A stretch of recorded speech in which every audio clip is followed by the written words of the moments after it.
The member from Kitchener-Conestoga. Speaker, to the Premier. 3 months after this Premier launched the Up Express luxury ride to Pearson, ridership is going anywhere but up, Speaker.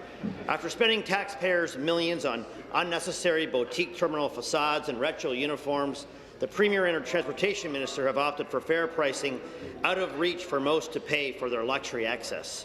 Problem is, it's hard to make up for that excess when you've turned off your customers with high prices, leading to trains at 10% ridership capacity and less than half of what the government is projecting. Speaker, the luxury excess has been bought and paid for. The train has left the station on that. Will the Premier now clean up her minister's mess and lower fares so passengers can afford the ride to what's becoming a white elephant on rails? Thank you. Minister of Transportation. Thanks very much, Speaker. I want to thank the member opposite for that question. Obviously, he is correct in that he says that the Up Express service launched back on June the 6th.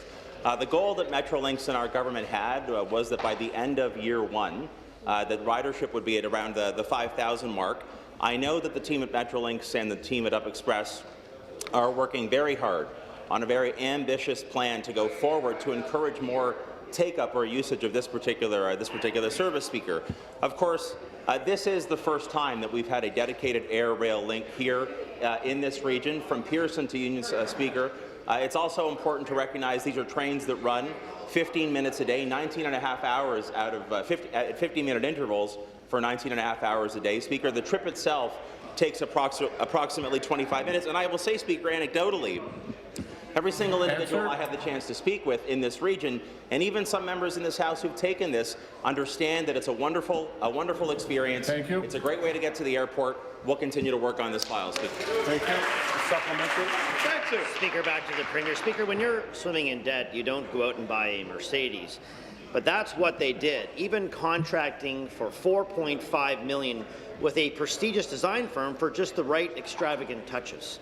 Riders just wanted to get from A to B, and yet every shiny new bell and whistle the Premier forced them to pay for drove the price to ride up and actual ridership down. That's why we have 14 riders on 173-seat trains, why even Metrolinx admits the ridership well short of their targets. Speaker, both Vancouver and Chicago offer similar airport links for under $10. In Ontario, it's $27.50. Wow. Will the Premier put the brakes on unaffordable luxury fares before her retro ride becomes the Pearson Ghost Express? Minister.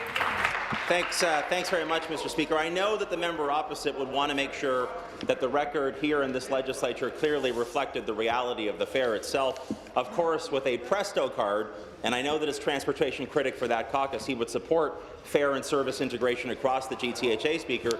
With a Presto card, the fare for the entire trip is $19, not the number that he referenced, Speaker. As well, it's important to recognize that in locations around the world, when you're comparing apples to apples, for example, in Norway and in London with the Heathrow Express, and the Narita Express in Tokyo, that the fare that's set in those communities, in those jurisdictions, for their dedicated air rail links is actually more expensive than that $19 fare I referenced a second ago, Speaker.